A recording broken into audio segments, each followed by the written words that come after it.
Inaapela ng ABS-CBN ang desisyon ng Movie and Television Review and Classification Board o MTRCB kaugnay sa programang It's Showtime.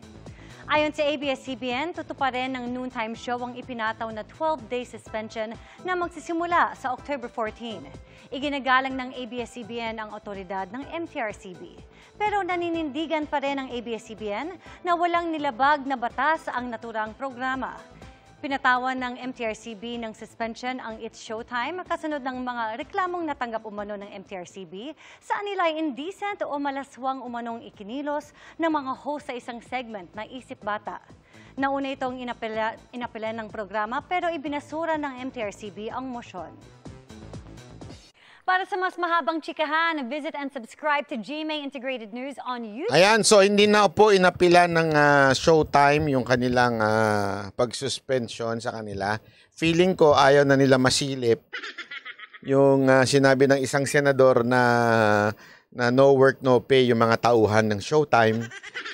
Kaya tuloy, hindi na nila inapila sa Malacanang o di kaya sa mas mataas na hukuman yung pag-suspend sa kanila ng MTRCB. Kasi baka mabuking sila di ba? Antakin mo, malaman pa sa kanila na no work, no pay yung mga tauhan nila doon. Kawawa lalo sila, di ba? Kasi naman, Showtime, nadali na nga ABS-CBN dahil sa ganyang no work, no pay. Tapos pati kayo. Kawawa naman. Hindi ako nagsabi niyan, ha? Oh.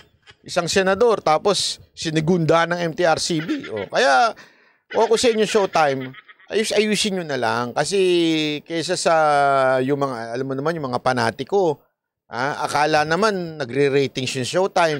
Pag tinignan mo yung, kasi nakikita ko yung ratings ng Itbulaga, ng TVJ, at saka ng Showtime. Ang layo na Showtime.